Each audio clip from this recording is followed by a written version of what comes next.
Hi everyone, Sean Joyce for Cyber in 60. I have the pleasure today to be with Jamil Farshchi. He is the CISO at Equifax and well known in the industry. So Jamil, welcome. Thank you very much. All right, first question.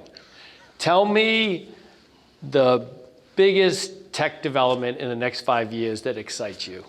I think the biggest change, and I think it's going to be monumental, and it's not squarely around tech, but it's going to impact tech, is this shift from security being security's responsibility to security being everyone's responsibility. And we see it in some of the new regs, like with the SEC and NYDFS. And I think what's going to happen is CISOs and security pros are going to finally have a seat at the executive table. And I think what's going to extend from that is that I think CISOs are going to actually have seats on boards of directors as well. And when that happens, all bets are off. We're going to have the expertise we need within each one of these organizations, and I think it's going to drive broad-based change. And you're sort of in a unique position because at Equifax, you actually report into Mark Begor, right, who is the CEO. And are you personally involved in some boards now? I am. I'm not on a corporate board seat, although shortly that may happen.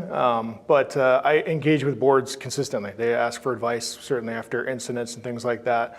And I think there's a lot of appetite for being able to drive change and for board members to learn more about cyber. So it's encouraging. All right, I'm going to go off script here. Tell me the number one thing that you think boards struggle with. Communication, understanding security in general. And how do you bridge that gap with them? Well, it's about trying to figure out what is the core message that you're trying to drive. And I think we should index to risk. But at the end of the day, it's about being able to convey that in a manner for which non-experts can understand. So throw in stories, throw in the implications. And I think by doing that, it gets you across the finish line. All right, so you have worked in the public sector. We were talking about, you started off at NASA, and we're talking about the great culture there. It's fantastic. Right, and now you've been in the private sector and worked for various companies and been through a lot of things. Tell me how you think, in cyber, with disclosures, with more transparency, how can we drive that collectively? And how does that change maybe the public-private sector collaboration? Think about it this way. If you're taking your family out to dinner, and you walk up to a restaurant door and it's got this huge, Department of Health sign that says the grade is an F for that restaurant. Are you going to go in there for dinner? Probably not. You're going to turn and go to the place next door. Unfortunately, as CISOs, we consistently walk through that door because there is no sign on the front. And then we walk out of that establishment, whether it's after a merger and acquisition, or it's some cloud transformation we're driving, or new product release, or whatever, and we don't feel so great. And we wonder to ourselves, man, I wish I would have known about that in advance. Someone should have told me that. And that's the power of, we have the government with all of this intelligence and insight. We have all of these corporate leaders who have been through the trenches, who understand best practices and so forth. And the problem today is that we haven't been able to unleash that. We haven't been able to marry up those two things. And so I think that if we get to a point where we can truly leverage the insights and the strengths of both of those parties, it's going to put us all in a fabulous position. So the regulators are coming out and they're talking about disclosures and reporting when an incident happens, and there's some discussion about the parameters of that. Any thoughts on the regulators' role in that space? Well, I think they play a tremendous role, but I think that the bigger role actually is amongst us in the corporate community. I think we need to lean in. Too long have we set back and said, regulations are bad, we don't like prescriptive things and blah, blah. And I totally get that argument, trust me. But at the same time, I think that the regulations that I'm seeing today around disclosures and things like that actually help move the needle forward, and they would be beneficial to a lot of organizations.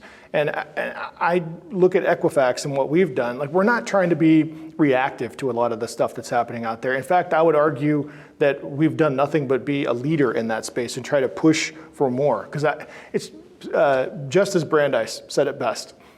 Sunlight is the best disinfectant. And so the more visibility we have, the better we're going to be able to risk rate our suppliers out there, the better we're going to be able to protect our own organizations, the better we're going to be able to assess M&As and things like that. And I think as a community, being able to have that information, we're going to be more thoughtful, more disciplined, and we're going to have far less uncertainty than we do today. Great points. Can you kind of give us, in the last closing minute, some of the things your teams are doing to sort of further that transparency, disclosure journey? Yeah, I mean, so 2 years ago, we were the first company to ever release a security annual report, talking about ourselves and where we stood from a risk perspective. We released it publicly, and we've done that 2 years in a row. Earlier this year, we released a capability called Cloud Control, which is, it's not a product that we're selling or anything like that. It's for every one of our customers to be able to see real time the security control effectiveness of the products and services they consume from us. We just let them see, hey, they see the same data and the same results that I see. And then next year, we're going to be releasing our control framework in an interactive way so that small to medium-sized organizations that don't have necessarily the resources that we do can take advantage of that and apply controls to their environment. And in addition to that, we're also going to be releasing our board control framework as well. So the material, the metrics, and the communications that we use with our own board, we're going to be releasing out to the community as well for them to tailor and model to the degree that they want. Now, when you say the community, you mean your customers? Do you mean a broader? No, I mean the broader security community. I mean, everything from the small to medium-sized businesses to the larger organizations. And I can't tell you, Sean, how many times I get asked from board members, from other CISOs, hey, what are you presenting to the board? Like, how do you communicate? What are the metrics that you use? And so that was the genesis of what we're going to do next year and releasing what we present. All right, sounds like you're doing some great work. Jamil, thanks for being with us. Thank you, I appreciate it. And that's Cyber in 60.